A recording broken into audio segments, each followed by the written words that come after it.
Hey, what's going on, everybody? It is episode 165 of the Audible Farm podcast, and this week's episode is brought to you by Couchtown Coffee. I got my shipment of Couchtown Coffee in recently, and it's been a godsend.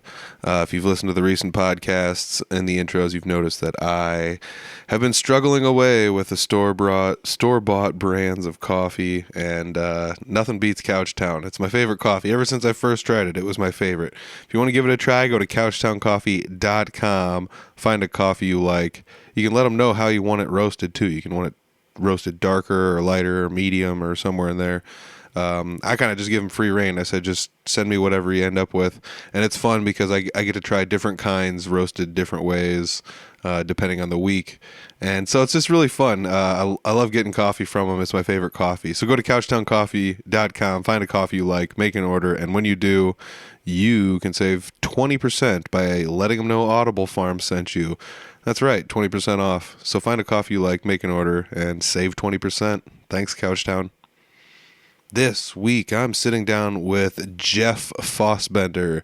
I actually ran into Jeff randomly, and it's kind of funny because we talk about it in this episode, but I kind of ran into him randomly at a show somewhere, and he was just like, hey, you're the podcast guy, and he like turned around and said it, wasn't even looking at me, and it's like, how does he know? And, well, I bet you guys are decisive enough to realize that he probably recognized my voice, but that's really hilarious. So I sit down and talk with Jeff. He actually sings in the Tank Anthony band, which I have a little bit of like a sister band relationship with them, I guess. I don't know. I play guitar with Jesse Wilson, and our bassist, Owen, plays bass with Tank Anthony band as of late. So I don't know if that's a permanent gig for him yet, but he's been playing with them here and there. So if you go see Tank Anthony Band, say hi to the bassist for me. He's a good guy. We're talking to Jeff this week. Jeff sings so well that after the podcast was over, we were just kind of goofing around. And it's like, you're just goofing around and you sing that good. And I talk about it in this episode too. It's so weird to me that people can sing so well. It's one of those things that I feel like, I bet if I practiced, I could get good at it, but I'm just not, like, I have no inclinations of being naturally good at it anyways. And Jeff has been doing it his whole life, and he's amazing at it. It's crazy. I ran into one of the other people in his band, Alex Trevino, and we were talking about it the other day, actually, too, how good he is at singing. It's just absolutely wild. So we sit down, we talk about how Jeff got involved with Tank Anthony Band, learning guitar, all sorts of good stuff. I mean, he's such a good guy. We talk about all sorts of stuff, and I don't even feel like we scratched the tip of the iceberg here. We glossed over a few things, and he's got a lot of crazy stories in here. He's been on an adventure already in his life. You know, he's been doing a lot of stuff, and it's just fun to see people out there doing the things they want to do. So hats off to Jeff for doing that. And yeah, go see Tank Anthony Band sometime. You will not be disappointed. It's a great show with great musicians, and Jeff is one of them. So sit down, enjoy the podcast, or don't sit down. I guess you can do whatever you want, but enjoy the podcast. This is episode 165 with Jeff Fosbender. It's the Audible Farm Podcast with your host, Peter Stockdale.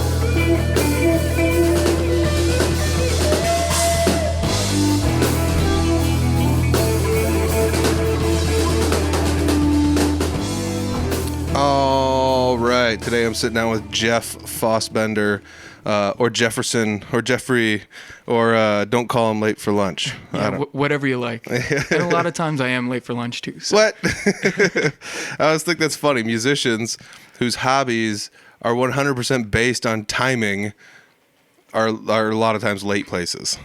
Yeah, it's normally like as long as you give yourself enough time to, set up and grab a beer before the show. It's not really something that we're looking at too closely. Yeah, exactly.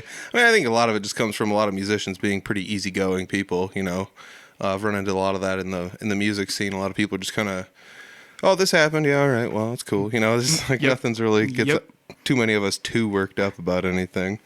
So you play guitar with Tank Anthony Band, correct? Yeah, I'm playing rhythm guitar and I'm singing backups. I would say I was probably asked to join the band for the vocal part. All right. And guitar has kind of been something that's been kind of evolving over time as sort of a side effect, I guess. All right. So did you start out, like, I would say, did you start out as a vocalist? Was that like what you were primarily doing? Like, how did they find you as just a vocalist then? Yeah, well, that's a great question. I've been singing in like school choirs and stuff since I was a kid, and it was more like a traditional choral setting. I went to the Catholic school in Fort Dodge, so Okay. At St. Ed's it was very much so kind of a traditional kind of Christian choral music setting. And I went to school with Alex Trevino. So No way. That's cool. Yeah, I've known him since he was just a little kid, and yeah, so he was kind of the one that when the time came, he kind of knew that I sang and that I specifically that I was pretty good around harmonies and things like that, and it wouldn't be something that he would have to bring me up to speed there. And then yeah, so he brought me in. He also knew I was learning guitar at the time, so he's like, we can get you up to speed on the guitar as well, but I need someone who can kind of sing a really confident, like higher harmony for what we're doing. Yeah. Yeah, man, harmonies are not easy. Like it's funny because a lot of people are like, you just need to sing the harmonies on this, and it's like, well, it's easier said than done on some songs, because if you don't know where you're supposed to go with some harmonies on some songs, it's, at least for me, I just haven't done much of it. Like, was that something that you just like learned in school and now it's easy to you, like second nature? Or?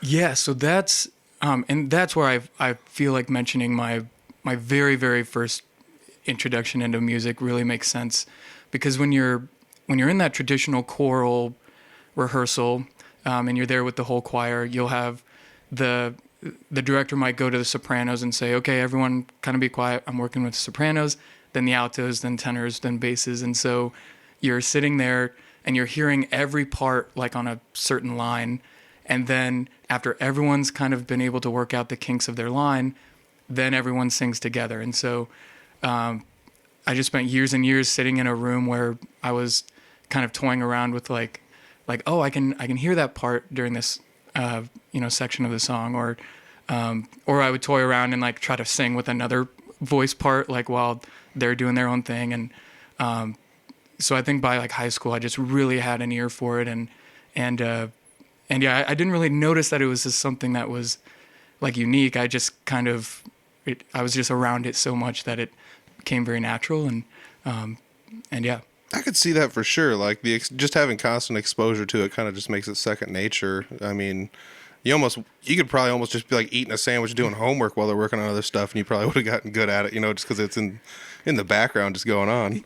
Yeah, and like when it came down to it, it became second nature. One, because I was around it, but it's the most cliche thing. But like exercising that muscle, I think in high school you're literally have one period of choir almost every single day, and if you're in multiple choirs, you could be, literally in that setting for an hour or two a day. That'd be cool. And then I was in choir at Iowa Central as well, and I did like musical theater, and so that's where really I took that traditional kind of choral setting, and I was starting to get experimental on the kind of my higher register, and like using that like nasally, like kind of singing to really reach like some registers that I hadn't really, and registers and volume that I had never before like experimented with, which comes in very handy now. Yeah. I mean, I was just thinking too, like, I bet hearing each part individually and then smushing them together also kind of helps. Cause like, if you hear people like singing in harmony, you're like, that sounds good. But then you're like, what notes are everyone singing? You're like, I don't know. It's tough to dissect it backwards, to me at least, because I haven't done a whole lot of it. So, well, yeah, and like something that I think probably resonates with you a lot, like, because I know you're awesome at guitar. Yeah, dude, you are though. Appreciate it. Thank you. Yeah, you are. But like, it helped me start to learn guitar early on, because if I'm just like noodling around and trying to figure out like these basic chords, I can strum a chord and know if it's not correct or if my finger's not on the right spot. Yeah. Because when you just know kind of how like notes layered together should sound, it's just like, oh, my pointer finger happens to not be on the right fret or whatever. Yep. And it's like back to the drawing board. I love that when I'm like teaching guitar lessons. It's like, well, play me an A chord, and then it's just like, whoa, what is that? Like, that's not an A. One of those notes is not like the others, you know? Right. It's like I don't know a ton about what the right things are, but I really know when something is going wrong. That was always like one of my favorite things. Like everyone that complains about stage volume, they're like, I can't hear myself on stage unless I play a mistake. And it's like, yeah, I mean, that's how it should be, kind of honestly, though. Like the mistakes definitely stand out for sure. So, oh, that's crazy. Like I wish I was better at singing, and hearing people like, Tank's band, you guys do harmonies well, and Chris Carr band, and I don't do harmonies very well, so a lot of times, more often than not, I will like just duplicate the vocals when I'm singing backup vocals, and it's a rare amount of the time I actually try to hit harmonies because I'm not confident enough while doing it. Because if I get lost on where I'm going with the harmony, it's like, oh, this is just gonna wreck it if I don't do well. So there's only a few songs that I actually like really confidently sing it through, and ironically, like one of them I take a high harmony on. And I kind of got what you said when you were like, when you try to go to the higher registers, it's not always as easy to hit the volume unless you're like really belting it out there, but you don't always really just want to blast the mic with that. So, I found it very tough. Like when I was starting to sing higher harmonies, I had to get like super close to the microphone and really kind of get going with it, and it's kind of fun to like, dink around with that. And I just wished I was better at it. Do you guys do like just 2-part harmonies, or are you dabbling with 3-part harmonies in Tank's band? Yeah, so we've got 3 microphones on the stage. Alex used to just do a lot of duo stuff with Tank, and so he was taking that pretty standard, like, higher third like harmony, especially in the chorus of pretty much every country song. You hear that kind of just like kind of that louder, kind of higher register to complement the main vocal. And so he was taking that. And so when I got there, I kind of took over the main harmony. And every so often he'll put on his Alex Trevino hat, and he'll just be like, what if I added like a little middle note in this chorus here, just to kind of, and so all of a sudden, like, I'll look over and be like, did you just come up with another harmony line for that? And so there's about 4 or 5 songs where we do really get into the 3-part. That's cool. There's even, we do Cover Me Up, Jason Isbell, recently covered by Morgan Wallen and kind of made popular that way. But all right. There's a chorus right after kind of like the instrumental break. We literally hit and all the instruments go out, and it's just like 3-part. We kind of worked up this thing, and I was like, all right, that's kind of the stuff that really gets me pumped up as kind of as like a multi-part vocalist. I'm like, that's where I get really amped, I guess, when we're playing shows. Yeah, I love it, especially with music when like everything falls out except for one thing, like I guess with metal it's a lot of times like a guitar part that gets like left out there by itself when the drums and bass kind of stop, and with country music, especially like more modern country, I feel maybe more so older country too, like there would be parts where all the music would drop out and then they're just singing like 2-3-part harmonies or going all barbershop quartet on everyone, just singing like crazy. And I am always wowed by people that have the ability to sing, because it baffles me that like it doesn't blow me away when someone's not good at guitar, because you don't have a guitar in your hands all day long just dinking around, but everybody has a voice and they use it all day long. The caveat might be that we're not singing all day long, though. So sure, yeah. I mean, I guess if we all sang every word we spoke, maybe we'd all be really good at singing. But I don't know. It just kind of blows me away that like so many, and it's not like you were just born with it. You had to work for it, I'm sure. Sure, yeah. And I mean, singing all day. I mean, to be like an excited choir kid in like high school, sometimes it does feel like you're singing all the time. And it's like maybe we should probably stop, but. But yeah, no, I wanted to go back because you sing it with Jesse Wilson, and you do that great too. But I was curious, like, was that the plan? Like, because I know there's at least 2 microphones up there. Was he like, I want you to come in and sing, or was that kind of something that y'all kind of like built up after the fact that y'all kind of came together? That's kind of a crazy one. So like I originally played bass with Jesse, and he had Oh, a different okay. and he had a different guitarist. So I didn't like, know that. Yeah. but Jesse filtered through a handful of different people before he finally settled on some people that were able to make it more shows, et cetera, more consistent. So then I ended up on guitar eventually. And one day I just had like a microphone with me, and he's like, well, just bring it inside and see what happens, So I, sang some harmony parts and some stuff when I could, but I quickly learned that like singing harmony is not easy. So like I said earlier, a lot of times I'll take the lazy road and just duplicate the vocals. And it sounds good, but it's, I don't know. It does also feel like it's lackluster. It's like there should be something else going on here, So I generally lean a lot more on the tricks of mixing things, where like my voice is a lot more warm and rounded coming out the speakers. So that's where like the difference of the two will come into. So Jesse's you can clearly hear, and mine's more like almost sounds like somebody singing in the back, just kind of like halfway muffled kind of deal. So, Gotcha. but yeah, I don't know. I guess like I don't know if I would be able to like. It'd be weird to take like vocal lessons as a 30-some-year-old, but at the same time, like, no, it wouldn't. Like it's never too late. But Or just singing in the car and working the muscle. Yeah.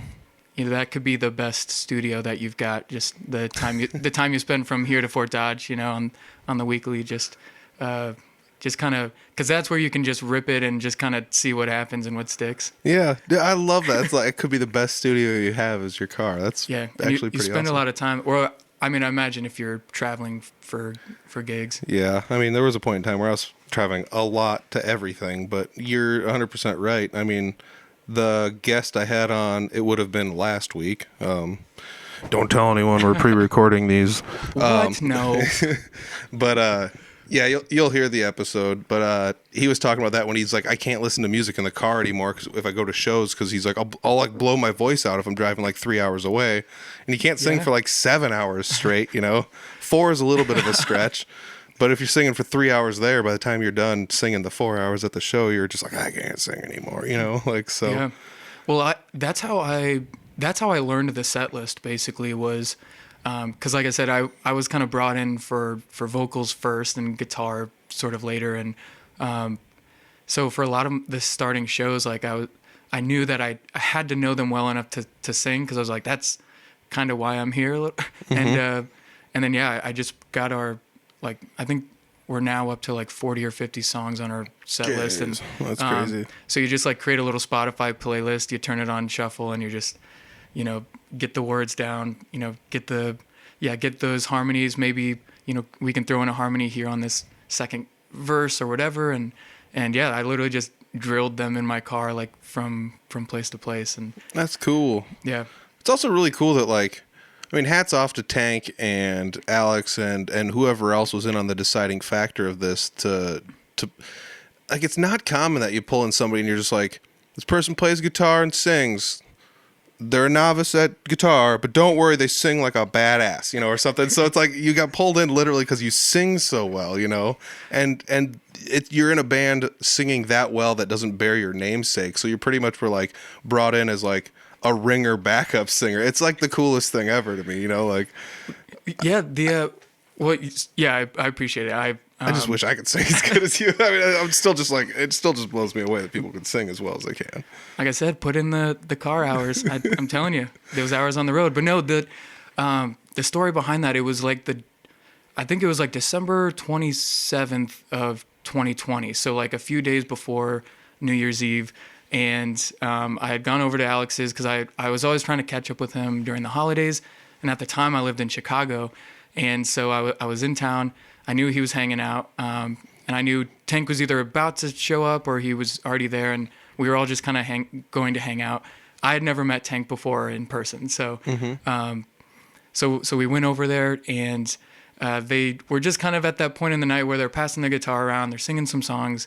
Not really a rehearsal, but just kind of pulling out some tunes and kind of running some songs, I guess. And so I get down there, and the ones I know, I just start singing a harmony, or at one point I get the guitar in my hands and I'm singing a song Tank knows, and now we're singing, these harmonies. And cool. It was literally the night kind of goes on that way. We have a couple beers. We go home, and the next day Alex is like, I want to throw this out there. We have a show on New Year's Eve, which is like 2 days away. And Tank really liked singing with you. And if you're interested, we'd kind of like to just try it out. And the show was in Cedar Falls. So I was like, yeah, I don't have to go back to Chicago for another few days. So I did it. And I literally stood up there and like faked the guitar for at least like 90% of the songs because I did not know the guitar parts to any of them. And I spent that like 2 days literally just listening to this playlist over and over again. I was like, I'm just going to scrap the guitar at this point. I can't learn that in time. I'm just going to learn the lyrics to these songs. And so yeah, my first show, literally I didn't know the guitar parts to literally any of the songs. And I just kind of sang. And then, yeah, it was like a month later when Alex is like, hey, I know you have a job and you live in Chicago, which is like 6 hours away, but maybe you should consider joining a band. So you came back for the Tank Anthony band? Is that why you came back? Or? I may or may not have quit my salaried job in Chicago to move to a different city and join a band. Oh, well, you know. Yeah, it was awesome though. It's literally been the best decision. Yeah, I mean, it's not like there's not money in playing in a band, you know, and Tank's busy. He plays multiple shows a week every single week, you know, so he's got gigs coming in, you know, so. Yeah, and I know like business isn't discussed too much like on the Audible Farm podcast, but like yeah, there really was a logistical part of this decision that I actually found to be very like interesting and actually like having these conversations with Alex and Tank and kind of saying like, you know, Alex is a full-time musician. He doesn't have like a side gig. So it's like, how do you do it? You know, what's like, without giving me specific numbers, how does it kind of shake out at the end of the month? Like, do you feel good about it? Like, you know, is there room to grow or whatever? And yeah, all of that kind of was a part of it. And, and yeah, once Alex was able to say like, yeah, you're gonna make it basically. Like we'll be able to make it work.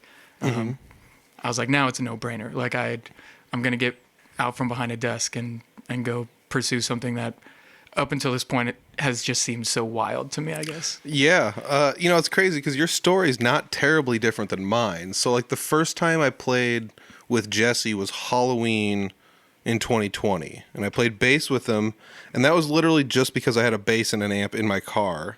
And I was running sound for him. And he's like, well, just bring it in and play. And it's like, well, okay. You know, so that was like the first show I ever played with him.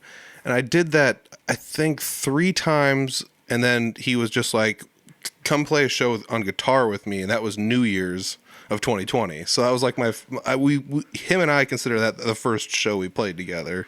Wow. Technically, you know. Yeah, that's cool. So otherwise I was just kind of like a tag-along guy that always had gear in the car. And I mean, that's kind of how it goes. I'm always in between gigs, it seems like. So I'll if I go somewhere, I'll just like, well, there's a guitar and an amp in the car. I'll just throw it in there and we'll go see what happens, you know. Yeah. And sometimes it comes in handy, you know. Well, in that, I think that says a lot to your ability to kind of step up in that moment. Because just from the little I know about you from the podcast and talking to you a little bit, that would have had to have been a massive genre switch. Like you're not, you know, the world that you were kind of used to playing in. Like that's kind of extra impressive that you were like, you not only did you step up and kind of jump in, but you were very used to something that's not what Jesse Wilson does today. Yeah. Oh yeah. I mean, that's something that gets lost on me. I just don't think about it too much, but like what you're talking about, if people don't know me, I play in a punk band primarily. I've played with them for almost 5 years now, something like that. Oh, wow. Yeah, it's going to be almost 5 years now, which is crazy to think that we've been playing together for like 5 years. But it's like high energy, run around the stage, you know, all that nonsense. You're sweating all over when you're done kind of stuff. And now I'm playing like country music, and sometimes I play with like Clint Riedel, and we play like folk music and whatever else, you know. And some of that just comes down to like going to jam nights and realizing like what you have in your toolbox that works better with certain things and what's in your toolbox that won't work with certain things. It's like, well, we got to fix this window. And it's like, well, you can't use the hammer, you know, like, I mean, you're really good with the hammer, but you can't use the hammer. So yeah, let's refrain from hammers and windows. Yeah, exactly. So, I mean, it is some of that just comes, like I said, comes from like going to jam nights. I got really good at playing on the fly and like just kind of like, all right, play the first phrase of this song and then I'll come in because I'll be able to figure out what key you're in, et cetera, you know. And Sure. I mean, that's kind of fun to be able to do that, especially when like Owen is the bassist in the band. So Jesse can just be like, we're going to play this song. It's on my phone. Nobody else can see it. And it's like, we'll figure it out, you know? Like, Yep. So. Yeah, we do that a ton too. So, you know, there will be times where Alex will go to play with Brutal. And so it'll just be like a duo set of Tank and I. And Cool. he'll pull up songs on his iPad that I've never heard of before. So it's like, obviously I'm not going to play the guitar. And to clarify, since New Year's Eve, I have learned all of the songs. So now I can play guitar on the songs. But if he pulls one up, that's kind of a wild card. Yeah, I might listen to it through once. And then once the chorus comes around the next time, I'm like, oh, I can sing a little harmony note on this. Or, you know, if I find a place to do a little ooh or like a, you know, just kind of something fun, I guess. But Also, something very undersold is like non-lyrical background singing.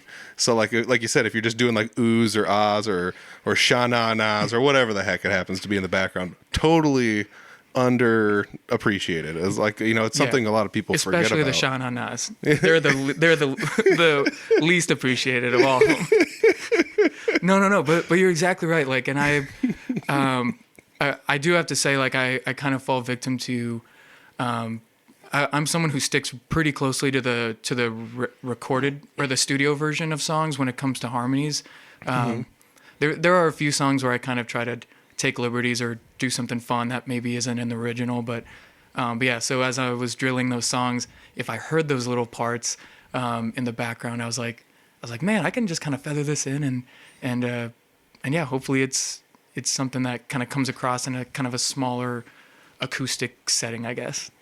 Yeah, I mean that's something else that like when I play with Jesse, we don't usually tend to stick too close to like studio recorded versions, and a lot of that has to do with the fact that like the first couple times I went and played with Jesse, I didn't know any of the songs. You know, I don't listen to country music. Sorry, everybody, I was just letting the cat out of the bag there, but there's a lot of the songs me and Jesse still play that I still haven't heard, like ever, the studio version. I just know like how we play it. And so and I think some of that lends it to the originality of Jesse going out and playing, because it's just kind of, he lets it be open-ended for whoever's next to him. And I mean, that's a good thing for Owen, you know, especially playing the bass, you know, just going crazy with that. But yeah, and then you won't be biased by that. Like that's a really good way of doing it, because like there were songs kind of, like now I've pretty much heard all of the songs, but there were some songs where I had never heard. There are songs that Tank does. I'd never heard them on the radio or anywhere. And all of a sudden I'm driving down the Iowa interstate and I like switch to a country station and I'm like, that sounds nothing like I'm like, and honestly, I'm mostly like, I think Tank's version is way better. But, but yeah, you do have a few of those moments where you're like, oh, that's how that was supposed to sound. We do not do it that way. Yeah, exactly. I think that's like also really fun though too, when you first hear a song that you've played like a bunch of times over before and you're like, oh, okay. Like should have been a cowboy. There's female vocals in the chorus, like in the really high registers. Oops, like that's how that's supposed to go. All right, well, we'll give it a whirl sometime, I guess, but you know, it is also kind of fun when you realize you've like changed a song so much that it's nowhere near like what it was originally intended to be. Yeah. And there's a couple songs we have like that like, especially when we go full band, it's like, oh, this is a lot more rockin' than the studio version or whatever. Have you noticed though too, also when you play shows live, that either songs that are on your set list or songs people request, that there's like I would say a fair amount of music that gets played that's like not on the radio at all. And I'm not talking like rap music with bad words and stuff or like whatever. It's just like, this is like a country western song that everybody knows, but it like probably hasn't been on the radio for like 30 years with inconsistency, you know, like, which is kind of wild. Yeah, I think as a rule of thumb, we mostly do songs that fall into that category. There's songs that are just like not, or like just past their like radio time, because everything is like, you know, there's like 10 songs and they get played 100 times on the radio every day. And like those, we're not kind of dabbling in some of those that are literally in your brain all the time if you're listening to country radio or whatever. Yeah. We're doing those songs that it's like I used to hear this song a lot. I haven't heard it in forever, and then you kind of get nostalgia sounds a little too like dramatic, I guess, but you do kind of get that like, oh man, I love that song. Like, so yeah, we kind of dabble in like, tilt the dial just back a notch, and that's kind of where our tunes are. And then a lot of like late '90s, early 2000s stuff too. Like, you got the Kenny Chesney tunes, and yeah, some of those fun ones that people have heard all the time, but they just haven't heard it recently. Yeah, the 90s were like a weird time for country because I feel like by the late 90s, there were a few like absolute like superstar, like almost like rock star status country dudes and chicks out there. Oh, yeah. But the early 90s was like a fist fight of mediocrity as far as I'm concerned. Like there's so many people that were like really good at what they did, but nobody really stood out of the bunch too much in the early 90s. Yeah. Yeah, no, I can definitely agree with you there. And when the product is kind of all the same, you're right. It doesn't. There's not a ton of like distinguishing yourself, which is why actually a name that of a person we do that's very, very current is Morgan Wallen. I think some of his songs are different than any country that I've heard, and I'm like, I actually really like his tunes. Obviously, Luke Combs is just like a behemoth of a country music star now, and so yeah, like kind of some newer guys like that, where it's like you're doing some really, really good stuff for the genre, and yeah, we obviously latch onto that too because it's a lot of fun. Yeah, definitely. So we figured out how you got a hold of being introduced into the Tank Anthony band. How long have you been playing acoustic guitar before they asked you to join the band? Let me ask you that. Yeah, I think... got it for Christmas 3 days before that. Right, yeah. Funny enough. No, that would be wild. No, I think I started playing guitar in like 2016. All right. Yeah, like the summer of 16 is when I borrowed a friend's guitar because I had always kind of wanted to play. What got you into it? I think I wanted to like impress a girl or something, if I'm being completely honest. Yeah. Like nothing too like deep or well thought out. And this is how it always works. Like, check this out. I got a capo on it, and they're just like, go away. And that's how that always works. No, just kidding. Yeah, I mean, we can probably point to a lot of decisions, good and bad, that were inspired by trying to impress a girl. There you go. Yeah. Okay. Fair. Yeah. Very fair point. Very fair point. I'm sure the shoe on the other foot probably feels the same way. So I'll say this one led to an eventual career change, so I can't. That is cool. Yeah.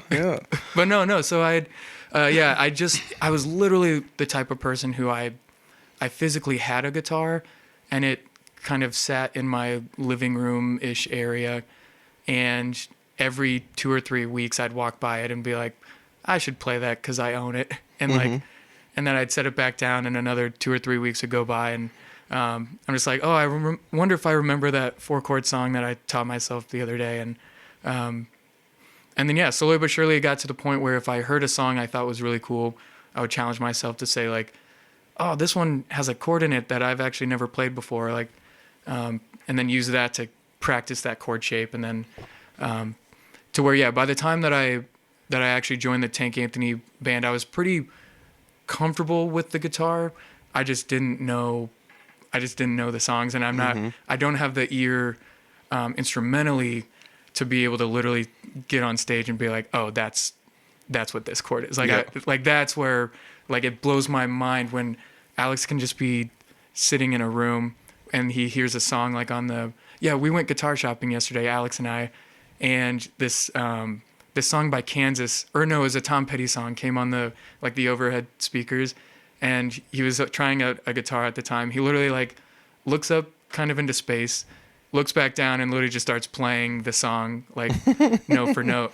It's like that blows my mind. Yeah, that's crazy because we got Mini Owen in the band, or Mini Vino. That's Owen. Yeah.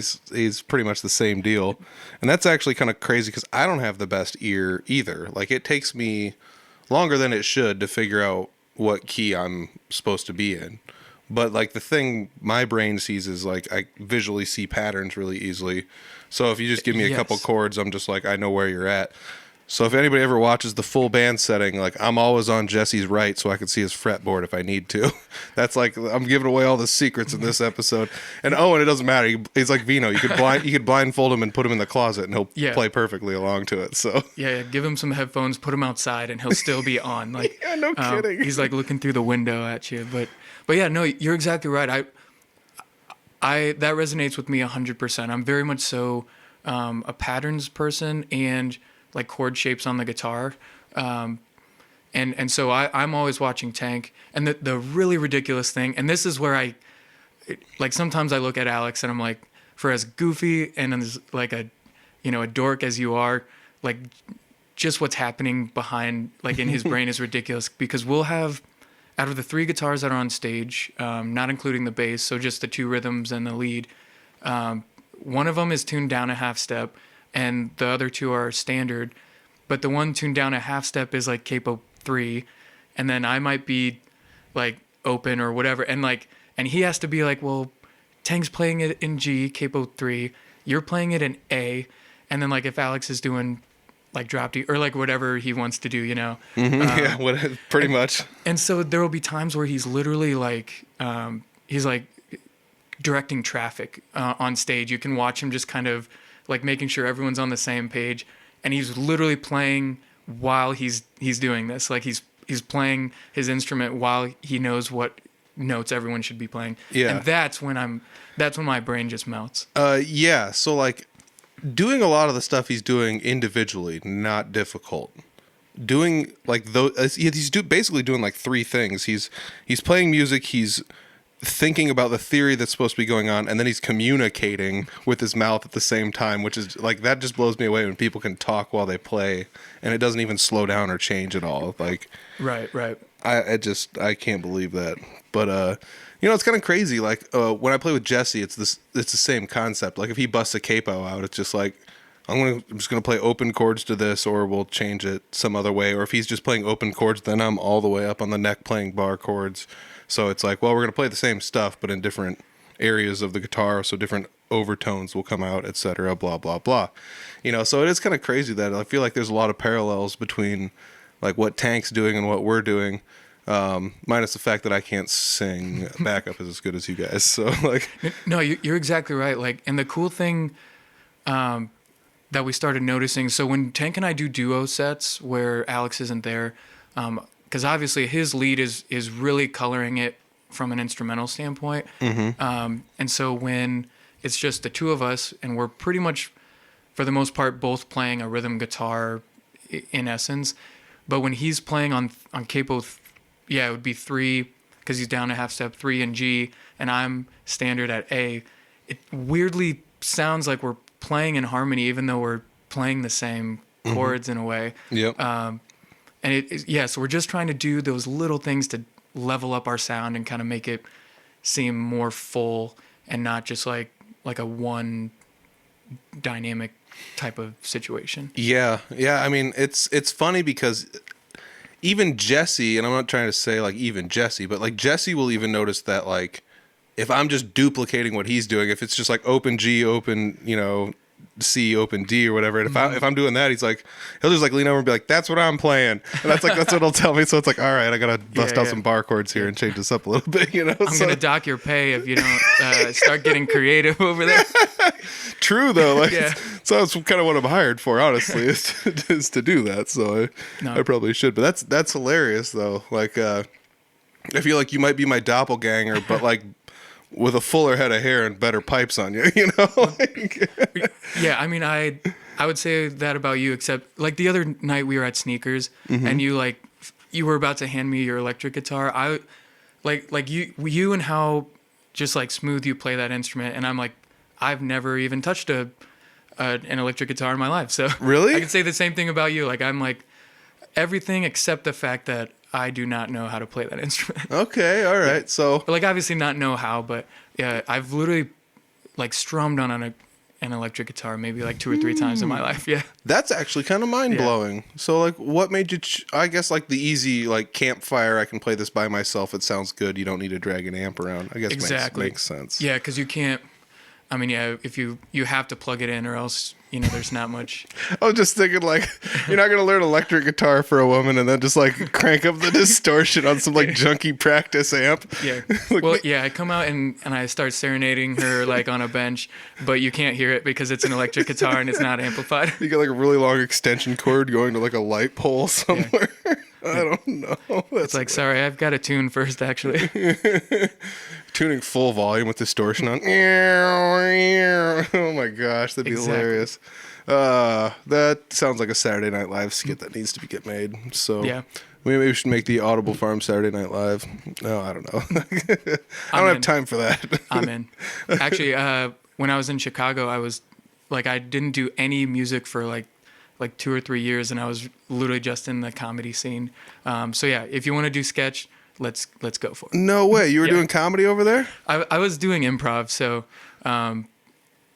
it's kind of more about like team building and just kind of like group dynamics and knowing when to play, when not to play, kind of knowing who's kind of doing their certain roles. So if someone comes in at like a 100, try not to also come in at 100, because then it's just 200 on stage and everyone's like, this is a lot. So yeah, some things, and actually it's weird thinking that some of those things actually kind of translate to being in a band. I feel very much so like a role player, and not so much like I don't feel confident enough to like be like a lead guy, but but I know my role, and I know if I do it well, like I'll be able to contribute and elevate the whole group, I guess. That's cool, because I was like, while you were saying that, I'm like, that sounds like a very good parallel to like music and musicians, because I mean, you probably heard it because you do listen to the podcast, but I've said it before multiple times, but like the best advice I ever got was probably from Scott Dahl when he told me, stay out of the way until it's your turn to get in the way, and then get in the way. And that's pretty much like what you were describing with doing improv. If somebody's coming in at 100, you don't need to be coming in at 100, like the bassist and guitarist don't solo at the same time. The singer and guitarist aren't soloing at the same, or like whatever.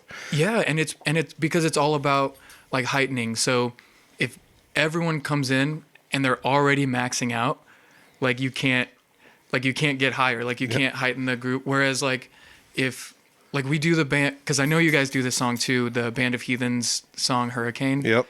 And we stick we play it pretty similarly to the original recorded version, but it literally just starts out with like a vocal and a very kind of like light, like we do it on a very light strumming. I know the studio version has like a piano, I think, but and you have to do it that way so that when you get to like chorus 3, like post instrumental, then that's when you just let the roof off the place. And so like that's where it's really, really fun to be like, let's kind of find ways to kind of like build and build and build and yeah. So yeah, there's definitely some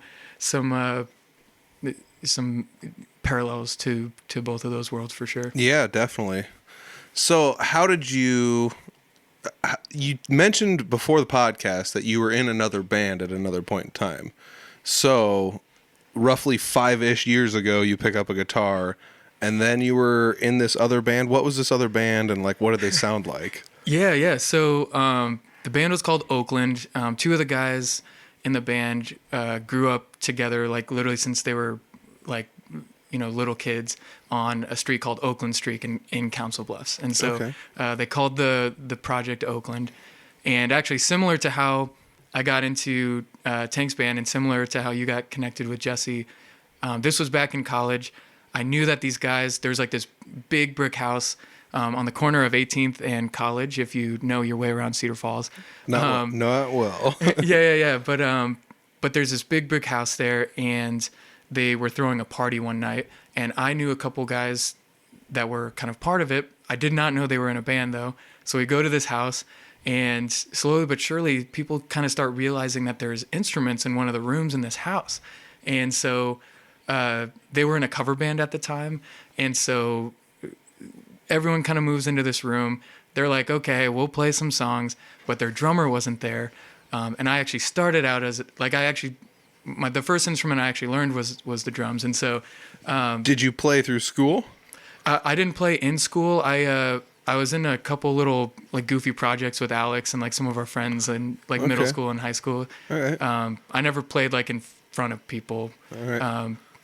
So you're at this party and they don't have a drummer. They need a drummer, yeah. And I'm like, well, I guess I'll do it. And then yeah, similarly, we never played any shows together, but there was one of the main guys. He was like, hey, we've been writing a lot of music, and we're actually thinking about starting to lay this stuff down and actually, produce an album. And they were like, low key, like, you're kind of better than the drummer we had. Mm-hmm. And so like, we would much rather have you, be in the studio. And then, yeah, slowly but surely that kind of became a thing where I played drums on most of the tracks, but then they actually let me sing on like half of the tracks. So, it's a 10-song album. And I think, I sing on 5 songs, and my buddy Sam, who wrote all the songs, or a majority of the songs, he sings on the other half. And then my buddy Tom, who wrote a lot of the instrumental parts, he's the one who kind of mixed it all. And we were literally in a basement like this, just hanging out, once a week. I was working in Ackley, Iowa at the time, kind of about 15 minutes away from Iowa Falls in Hardin County, mm-hmm. and about 40 minutes away from Cedar Falls. So every Tuesday we'd go there, get a case of Miller Lights and a cheap pizza, mm-hmm. and we'd just record until we were all too tired of recording, and then I'd go back home and we'd do it all again next week. That's cool. That's really cool. So this was before Chicago. Yeah. So that was 2016. And then I ended up moving to Chicago like about a year and a half later. So that's cool. That's really cool. Yeah. So I mean, it seems like just such a short amount of time, and you've done so much stuff. It's like we're peeling this onion backwards almost. Like, well, I'm just very lucky. I kind of feel like I've been in the right place at the right time for the most part. Like on all of these things. Like I stumbled into Oakland, and now, I've been to two of their weddings. One guy just got engaged, and so we're like, we're best friends now. And that just was literally a whim where I started playing drums at a party. Mm-hmm. Again, Tank Anthony, I'd never met him in real life, and the first time I met him, we happened to just be singing together, and yeah, it's just been. I'm just very lucky, and I don't take any of it for granted. That's for sure. So to an extent, I would agree with you. Right place, right time, a little bit of luck, whammo, you're in. But how many people were in exactly your same shoes given the certain same scenarios? Like, how many people were at this party that didn't know how to play drums, though? Like, none of those people put any of the time in ahead of time to figure it out, and nobody, how many people sat next to Tank and tried singing with him, or at least were just like, hanging out with him, then he's singing, and it's like, I can't sing, so I'm not going to sing with him, so you did have a lot of prep work, it's, what's that really cliche saying that actually is really good? Like, preparation meets hard work, something, opportunity, I don't know. Yeah, and then a dash of luck, and you've got your success pie or whatever. Yeah, exactly. Success pie. Yeah. That'll be the first Tank Anthony album out, ladies and gentlemen. Success Pie. Yep. Run it up the flagpole, see if he likes it. Actually, we're starting to record some stuff. I'll have to tell him that we came up with the album name tonight. That'll be some great merch too. Just like a pie on a windowsill with the little, like, the aroma coming out. The aroma, yeah. the squiggles. Oh, that's so classic. Oh my gosh. So did you ever go out and play with Oakland anywhere, or was this just like a behind the scenes project only? We played one show for, again, my buddy Sam. His dad had his like 50th birthday or something, and they wanted a live band. And so they kind of dusted off the binder of all of their cover songs that they had done. And those were all just pop tunes. So I was like, I can play. I play like the most basic, I think Paul McCartney had the saying of like, Ringo's not even the best drummer in the Beatles. I don't think I'm actually even the best drummer like in that group, but I just played like a clean enough, very, very simple thing. So yeah, we played one cover show. None of the originals were really even conceptualized at the time. So we've never played originals as a band, but as I'm getting my I'm trying to get like an hour together to try to open up for, like I've opened up for Brutal, and I'm hoping to open up again for them in like April. But when I do that, I'll try to integrate some of those like older kind of, some of those fun Oakland tunes. Dude, that's so cool. Like, I mean, you've got all the tools to go out there and do a solo show. I mean, you can sing really well, you can play guitar, and you've been playing it long enough. And now I'm sure you've got your chops up well, playing so many shows with Tank, you know. And I'm trying to think, like, this makes me think. You and I actually like met for the very first time, maybe at like Shiny Top in Fort Dodge at like a what was show that? on St. Patty's Day. That's what it was. Yeah, Yep. The place was packed, and all of a sudden I just like look over and yeah, Peter Stockdale's right there. I was like, "Hey, what's up?" Like, and no, actually, how it went was I was at the bar with a friend of mine, and I heard your voice, and I had never like really seen like what you look like in person.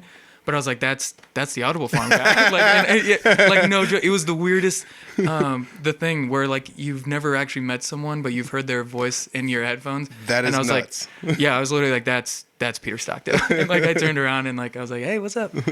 Hey, what's going on, everybody? Like, Yeah, it doesn't help you introduce yourself to people like that every time. No, I'm just kidding. No, it's hilarious. Yeah, Even in public, you just you're like, hey everybody, I'm hey, Peter. I'm on the mic at Jesse's like shows. Like, hey, what's going on, everybody? So for this next song, I had thought about like the week where I didn't have an episode recorded. I thought about like pulling out like weird audio clips, and that was going to be one. Was I was going to take the first like 2 seconds of intro off of every episode and put them like back to back. So just be like, hey, hey, hey, hey, and like just over and over, get just different clips. yes. And then like every now and then it's just like, what's going on? Like I just throw one of those in there every few weeks to spice it up, you know? That is so nuts though. I never even thought of that like people might recognize me by voice, but at the same time, how many musicians and bands do you know by the voice? Yes, exactly. Like they're, who was it locally? I think it was, it might have been Brutal or something. I mean, Jeremy has one of the most like distinguishing, or like one of the easiest voices to pick out. And yeah, it was one of those things where it's like, I don't even have to look, like I know who's singing right now. Like, so yeah, that's definitely true. Yeah. I mean, that's crazy that you brought it back to like, I couldn't agree with you 100%, you know, or I do agree with you 100% because like Jeremy would definitely be the most like distinguished voice and like of all of us around here.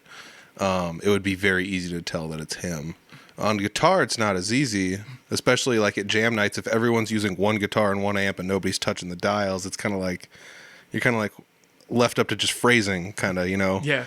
Which is it's I don't know. You can still kind of tell who it is sometimes by the phrasing, but I was even talking on a podcast not too long ago that like one of Jeremy Ober's students was at a jam night, and I was like, "Is that Jeremy playing?" I was like, "No, it's one of his students." So it's like Jeremy's rubbing off on this kid so well that I thought it was Jeremy for a second. That's cool. So yeah, I mean, hats off to him. He's one of those guys out there working hard too. So, what do you guys have coming up? I mean, I do. Let me see. I think I have your social media pulled up here. Let me close these message bays. Yeah, you know, low-key, we don't have, I don't think we've even posted our November schedule.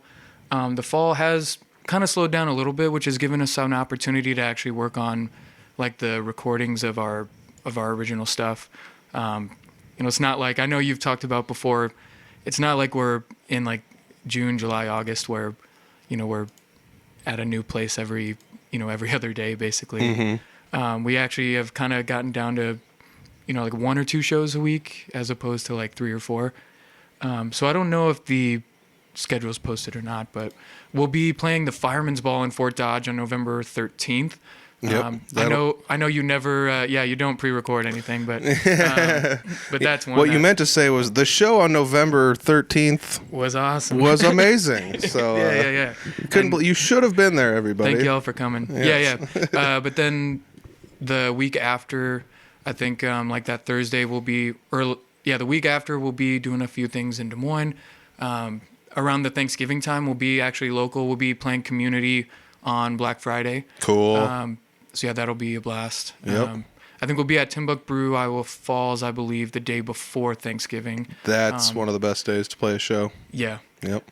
I'm excited, and I love their beer. I'm pretty biased towards one particular local brewery. Yeah. But, Not only you got the shirt on, yeah. No, I love River. I don't know if you know, I work at River Hops part time. I know we were talking about like side gigs or whatever, Yep. but yeah. So yeah, doing like River Hops during the week and gigging on the weekends, but yeah, and I pointed to my lovely black IPA from River Hops. Yeah, yes. Everybody that's watching the video version gets a little bonus, of course. Yes. Oh, man. So we did cover, we're pretty close to an hour. I feel like we've talked about quite a bit of stuff. I'm trying to see if I can figure out anything else, because we did this all like 100% backwards. Like, I know you from the Tank Anthony band, and we've met a little bit and talked a little bit, like not much. And when I say a little bit, I mean just like a little bit, like, oh, we keep getting messages. I'm going to close this again here. There we go. I'm tired of that. But yeah, then it's like, I didn't know you were doing comedy. And it's just like, oh, you've been playing guitar for 5 years? Oh, you were in another band? Like, and you played drums in the other band? Just eventually I'm just going to like be like, oh, just keep getting more shocked about all this stuff. Yeah. Well, the cool thing is like, well, like, first of all, it all kind of builds on itself, which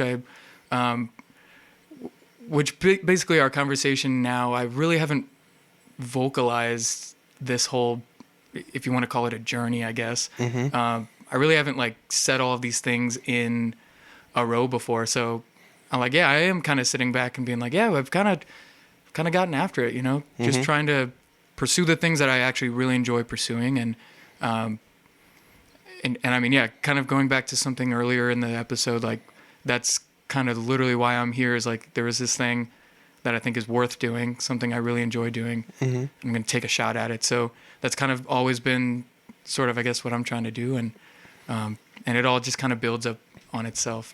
I think some of that speaks to the importance of having, I'm not trying to like crap talk anybody, but the importance of having a hobby. I mean, there's people out there, believe it or not, that actually like don't really have hobbies. And I mean, I've met some people that's like, they don't play video games. They like don't even listen to music, and it's just like, what do you do? And I guess watching TV could be a hobby to an extent. Yeah, if you want to say, but let's not endorse. It's like, come on, guys. Yeah, that's true. But no, you're right. Like, I was going to try and draw the parallel to like listening to music, but at the same time, yeah, it's not quite the same thing, because you can't go like watch live TV. I mean, you kind of could, but yeah, or you could go to like a play, or yeah, it's like that's I guess like a movie. And but yeah, you're exactly right. Like that.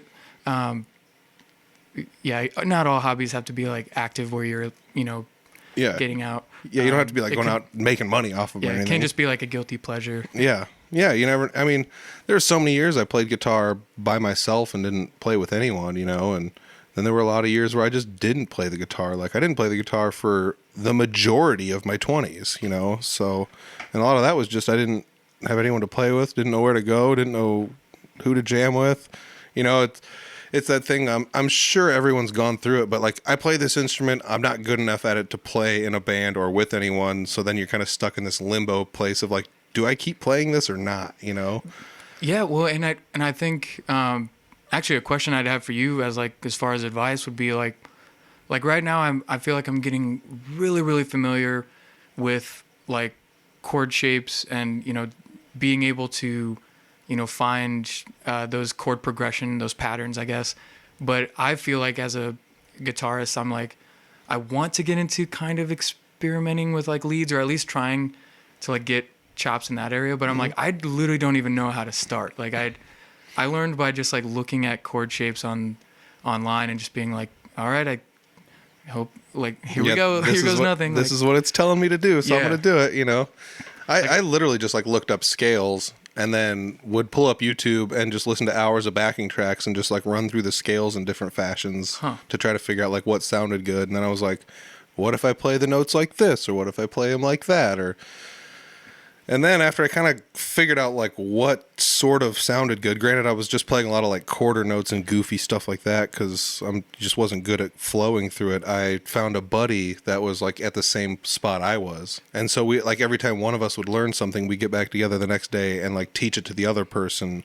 So then we would have the ability to like pretty much learn twice as fast on a lot of things. Cool. So, I mean, it's tough to tell everyone like, you get a buddy, it helps, you know, and it does, but at the same rate, some people don't need a buddy. You know, Owen sits in his basement all day long by himself and plays bass, and look how good he is. You know, like, not that he doesn't go out and play with other people. You know, because he does moonlight even with Tank Anthony sometimes. Yeah. Is he like hired in as your full-time bassist now, or how's that going? If he wants the job, he has the job. Like our thing, like that was another crazy thing. We got so used to, you know, having Alex play the bass, which I feel like in a lot of circles, people see and know Alex as a bass player, and obviously he went to college for it. Like he's very, very well trained to play that instrument in a very high level. And we had gotten used to this iteration where he plays bass and we bring in a lead guitarist. We've got a really good friend, Riley Bird. I don't know if you've ever met him. Yep. Yeah. He was in for quite a while. He lives down in Kansas City though, so it's a little tougher as far as scheduling. And yeah, one day we were just like, not really sure what we were doing about this lead guitar spot. We were having this pretty big, like full band show in Cedar Falls. And so we were like, what if Alex just plays leads and we bring in Owen and just kind of play this little experiment? And of course, Owen, like, of course it went well. Like, of course it was great, but if anything, Owen's too good. Like, you know, there's not a shortage of talent coming from him. That's for sure. No, it's so good. And like the first, I mean, we played like this pretty massive, like college bar in Cedar Falls. And so, I was just like, dude, I have no worries about your chops. I have no worries about like how you will navigate these songs. You're going to do just fine. Literally just have like the most fun ever because it's going to be wall-to-wall people and it's going to be epic. And yeah, he literally just like stepped up to the challenge. Like you said, 17 years old and just wrecking in front of like a bunch of college students. It was hilarious. Yeah, we were at a jam night recently and someone's like, he's only been playing for 2 years. I'm like, yeah, he just turned 17. They're like, he's only 17. I was like, yeah, it kind of makes you mad, doesn't it? Like, yeah. Well, and then recently on Facebook, the Junkyard put out a video of him playing acoustic guitar while Jeremy, and it's just like, all right. So like, obviously he plays the acoustic guitar like amazing as well. Like, I mean, of course he does. Yeah. It's funny because I think he has played leads a few times just dinking around, but he doesn't really like to do it, but he can, you know? And like you said, with the video of him playing acoustic, it's like, he's actually pretty good at acoustic. He's really good at getting the sounds out of it that he wants to. And another secret is he's been taking drum lessons. A lot of people don't know that, but he's actually like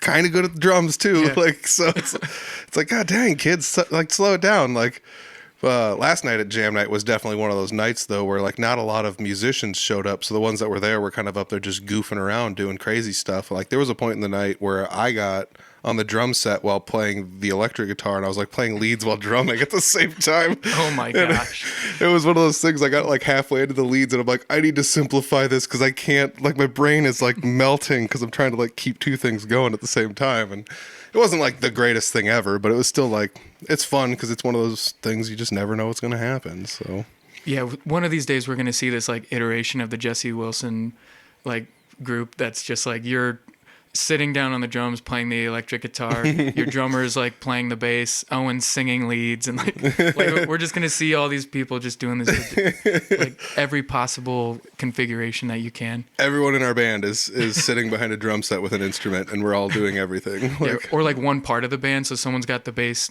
drum, one's got the toms, one's got a cymbal, and like that would be the craziest thing ever. Oh my god! And that's kind of like, actually, like, I was just thinking, like, that'd be so nuts, but that's like literally what a drum line is. It's like you split apart a trap set and let everyone play one part of it, you know? Yeah. Country drum line. Ooh. That's it. Is that a thing? No, it is now. It is now. All right. Trademarked. It's been trademarked. Yeah, I'm glad we did this. Yes, this actually counts as a trademarking opportunity. So Jeff Fosbender's got the rights to that. If anybody wants to buy it from him, hit him up online. I will put all the links for all the Tank Anthony stuff down below in the description section. Do you have any personal links for, like, Jeff Fosbender musician or anything like that, or? No, I can give you so our Oakland's first album is on Spotify. I can give you some info about how to find that. Definitely, yeah. Send it over. Yeah, otherwise, I run the Instagram page for Tank, so I'm like, oh, cool. Like every opportunity I'm getting, I'm like go out and follow, because that's where you get to see us be goofballs all over the state of Iowa. And, yeah.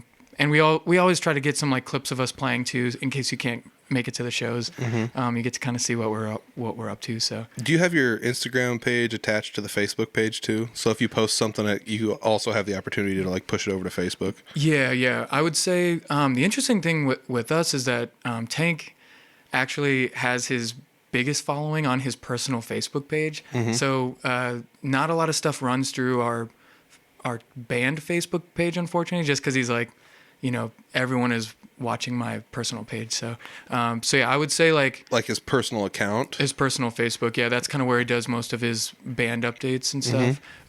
Instagram's more for just like the photos and videos and content. And I remember you were saying that not too many people are on your Facebook page, but if I recall correctly, you got like 5,000 followers on Facebook. Yeah, and luckily a lot of the stuff bled over, because when Tank started out, just kind of doing some of his own stuff.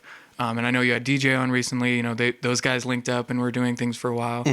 Everything was kind of running through his personal account, and so I think his personal account has like somewhere pretty close to that too. But we just haven't gotten as good at making sure our Facebook stuff is updated, which we definitely need to get better at. But yeah. I mean, it's 6 of one, half dozen of the other. If you don't have something going on all the time, it's tough to update it. And I helped run like the Three Finger Betty Facebook account for so long, and then one of the people got their but one of the people got their account hacked, and then like the Facebook page got taken over by somebody else, and eventually just the whole thing got deleted, so we had to create a new one. And that was kind of when I got burned out on social media. So I quit posting like every single day, even though you're kind of supposed to post pretty frequently. But it is kind of one of those catch-22s. It's like the evil that you need to have around is social media, because it's not like you have a website, even though Tank does have a website. He's got the Tank and E-Band. I do know that some of the links are not necessarily there, but it's here. Like in all basic forms, it's here. So I'll put a link to that down below as well, because I think DJ's on there still. Yeah. Oh, look at DJ! Holy cow, he's got a full beard, and God, that's crazy. I wonder how long ago this was. Oh, well, that's for another time. I'm going to have to peruse this on my free time. Yep. You guys can too. Like I said, all the links are down in the description section, as well as a link to where you can find Oakland's album online if you want to listen to that as well. I know I'm going to give it a spin just because I'm curious as to what's going on. So, and I have to say, if you haven't heard Tank live, go do it. Plays all across the state, like north to south, east to west, doesn't matter. He's all over the Des Moines area, Ankeny, Ames, Fort Dodge, pretty much any college town. He plays all the college towns. You guys are awesome. You guys are amazing. It stinks that like singer-songwriters don't really do too much of like splitting a bill somewhere, because it would kind of suck to like bring in 2 sets of PAs or like whatever you would have to do, unless you had your own sound guy. That'd be like the only way it would be doable. But yeah, if one guy had all the stuff. But that, it would be really cool to have like a Tank Anthony Jesse Wilson show or something like that someday. But Tank's also super busy, so that's kind of cool though for you guys. Like you're just as busy as he is, because he brings you along on most of the shows. So yeah, honestly, that could be really fun to maybe once the summer comes around and there's more like outdoor kind of like larger settings, like to build like obviously not like a festival, but almost like a multi-show thing where maybe it like starts in the afternoon and we get some venue on. That could be kind of fun, because y'all are so fun to hang out with and party with, and we do a lot of similar stuff to where we could almost like try our hand at kind of trading pieces, if you will. Like that would be really fun. Some of us kind of playing for the opposite group. Like we did a jam session up in Wesley. It was like a Sunday fun day thing. They have this really, really cool outdoor venue, and these guys, their name are Scott and Kiefer, and I think they're literally just called like Scott and Kiefer. Okay. But they're kind of from that Algona area. Wesley's about an hour north of here, or hour north of Fort Dodge. We're not in Fort Dodge. Yeah. Yes. But But yeah, so literally they played a little set. We would play a set. We'd kind of trade on and off. And then the last like 30 to 40 minutes, we all just got up and we're just like calling songs. And if we knew it, we'd play along. If they knew it, they'd play along. And it's like that kind of stuff is a lot of fun. And again, since we know kind of each other's repertoire pretty well, that could be a really fun opportunity to try to see like what sorts of funny things could happen. Yeah. I mean, the Venn diagram does have some overlap between those two, between Tank and Jesse. So, but it is kind of crazy because like Tank and Jesse do also have some very distinct differences between them in their set list too. Definitely, yeah. So you're going to kind of get some of the same stuff, but you're also going to get a lot of different stuff from both of them. So yeah, I mean, that's kind of the beauty of music and going out and playing. There's hundreds and thousands of songs to choose from, millions of songs to choose from, Yeah. But like I'm actually going back to something really like early in the conversation, you were mentioning how much different your voice is from Jesse's. Like imagine Tank and Jesse singing together, like just these two like just huge voices. I know Tank's got just like these pipes that can literally just like blow the windows out of any venue, and yeah, Jesse's got that kind of like grovelly, like very up and down, whereas Tank's more of kind of like a smooth, like kind of like warm type thing, and like you could get some really fun. Now I'm just thinking about like a crossover. It could be really cool. CMT, whatever the heck they call that. You little AFP action. No, I'll host it. No, I'm just kidding. Yeah. Seriously, honestly, though, you do have a really good idea, though. It would be fun if someone in Fort Dodge, it would kind of be rough to take everyone off of a booking somewhere else. Exactly, but to pull in like 4 or 5 bands from Fort Dodge area or people that frequent the Fort Dodge area and be like, these guys are all going to be at this place all afternoon and night, so come out and check it out or whatever. Yeah, that's why I'm thinking like a Sunday Fun Day type thing. Like it could be kind of a fun way to just be like, this probably will take all day, but we were just hanging out anyways. Like it's not like we weren't just going to be hanging out on Sunday anyways. So let's try to see if we can use that time to just have fun and see what happens, I guess. Yeah, I mean, like the closest thing to that would probably be like a jam night, but there's no dedicated bands at jam night. It's just random people. So. Sure, yeah. Actually, that's a good point. Like if, that there's certainly venues that are similar, but it's something to think about. Yeah, definitely. We got anything else that we need to cover? Oh, we did. We covered an hour. Woo woo. Oh man. Anything else we didn't talk about? Because I literally, I wrote. These are my notes. It just says Tank Anthony Band. Yeah. Because that's how much we've talked with each other. No. Like honestly, like I was just so stoked for the conversation. Like you said, we had not met before this, and I was like, yeah, if we literally just talk about whatever, yeah, I'm sure there's more. But honestly, like. That was great. I appreciate it. So. Yeah, man. If you ever think of anything else, you're more than welcome to come back on. So just let me know. Cool. I'll just say it one more time. All the links are down below in the description section. Check them out. Jeff, thank you very much for joining me. Of course, man. Absolutely. What a neat guy. That's all I got to say. Jeff is super nice. Like, not that everybody else hasn't been nice on the podcast, but, it's just one of those fun things. Ran into him, and it was nice every time I've met him, and everyone I've talked to about him just says he's such a nice guy, and he is a nice guy. He's super talented. He's done a lot of crazy stuff. Like I said, he's been really busy out there working really, really hard. Just kind of doing all the things he wants to go do, from improv. I didn't know he did improv. Geez, that's crazy. I mean, it's just so cool. In Chicago, I believe too. Was that right? Oh man, that's crazy. So I don't know. It just blows my mind when I sit down and talk to these people. And this is kind of what I'm trying to get at with the podcast anyways, is just figuring out what these people are all about, or what kind of brought them to the point where they're at now in their lives, and how music relates to it all, and their musical adventure, and how, it's weird because he's been on such a crazy adventure that it seems like, would somebody get lost along the way getting on that big of an adventure? And then like where he's at now is singing with a band, doing full-time music stuff. And I think every stop along the way has kind of helped him get to that point. And that's, I don't know. I just really enjoy sitting down talking with people, I guess. And I hope you guys are enjoying it too.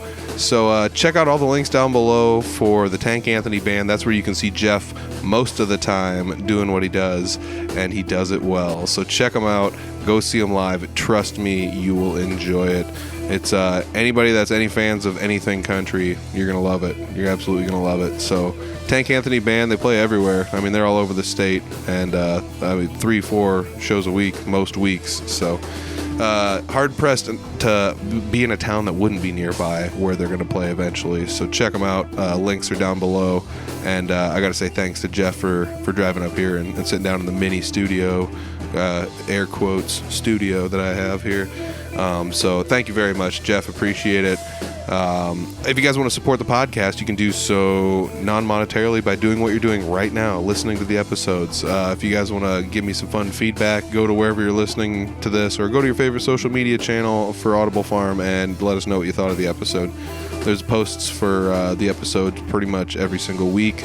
I think there was only 1 week I didn't have one, and maybe in the past there might have been a couple weeks where I posted the pictures and the promotion for it a little late. So check it out on social media too. Audible Farm, at Audible Farm. Go to audiblefarm.com, find all the links for all the Audible Farm stuff. If you're listening on YouTube, you can help me by hitting the subscribe button. We've had a lot of subscribers in the last month or so, and I'm gonna say a lot, but it's a lot to us in this stage of the game. So a lot, us being me, or Audible Farm in general. So check it out, Audible Farm on YouTube. There is audio versions of this. There are video clips. There are live videos of bands playing. There are some music videos that I've worked on. There are guitar repair videos on there, including some really wild repairs. There's guitar refinishing videos on there, just all sorts of stuff. So check it out, Audible Farm on YouTube. Be sure to hit subscribe if you're into subscribing to things on YouTube. If you've never subscribed to anybody before, check it out. Hit the subscribe button, see what happens. You'll get the Audible Farm episodes every week popping up right there on your YouTube. So thank you to everyone that has subscribed. If you guys want to support monetarily, you can go to the Audible Farm shop, shop.audiblefarm.com, or find the direct link down below in the description section.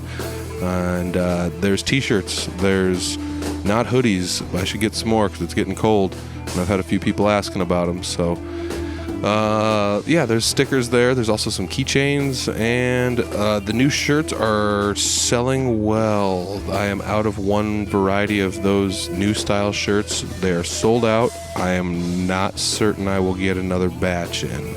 I was just originally going to do one run of those shirts, and I ended up doing two. So we'll see how it goes. If I have high demand for them, I might bring them back.